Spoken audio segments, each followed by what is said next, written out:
Hai teman-teman semua, perkenalkan kami dari kelompok SMP 4 Ambon yang pada kesempatan ini akan membahas materi berkaitan dengan program pemerintah yang diterapkan pada wilayah kepulauan. Sebelum itu, kami akan perkenalkan anggota kelompok kami terlebih dahulu. Perkenalkan, saya sendiri atas nama Jumardian Ta'amuru dan dua rekan saya lainnya atas nama Saudara Isman dan Saudari Vivi Reto.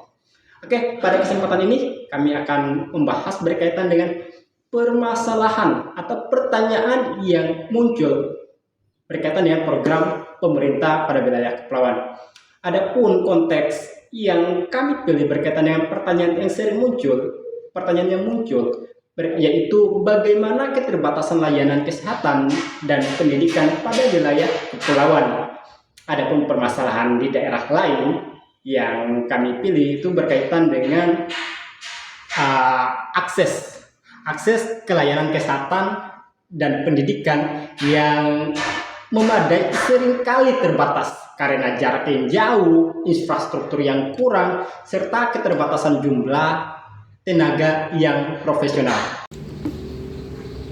Oke, baik, di sini saya akan melanjuti dari apa yang telah disampaikan oleh rekan saya yang tentang gagasan yang muncul dari diskusi kami, yaitu tidak ada yang mau mengabdi pada daerah yang pedalaman karena di sana akses internet yang terbatas, fasilitas transportasi yang tidak ada, dan beberapa fasilitas hidup yang juga tidak memadai karena sehingga memunculkan orang-orang tidak mau mengabdi ke sana. Ya, di sisi lain, program lain yang dilaksanakan di daerah lain adalah adanya rekrutan pegawai berupa guru atau tenaga pendidikan itu dari daerah tersebut, supaya adanya motivasi yang baik berupa ingin memajukan daerah yang dia tempati.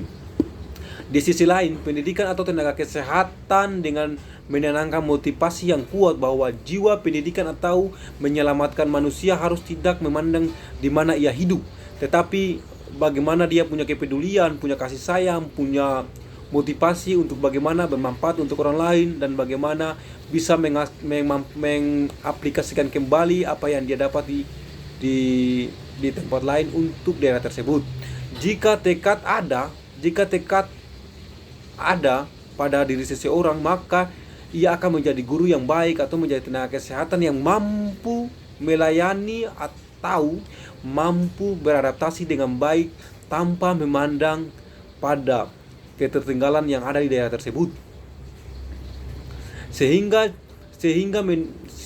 mampu mengatasi kesulitan di tempat yang dia naungi untuk mewujudkan cita-cita di sana. Serta kita bisa merekrut pegawai tenaga pendidik atau kesehatan melalui kota khusus putra-putri daerah setempat untuk bagaimana mereka bisa karena mereka sudah terbiasa dengan lingkungan mereka, sudah terbiasa dengan orang sekitar mereka, sehingga mereka pasti akan nyaman dengan tempat tersebut karena mereka juga akan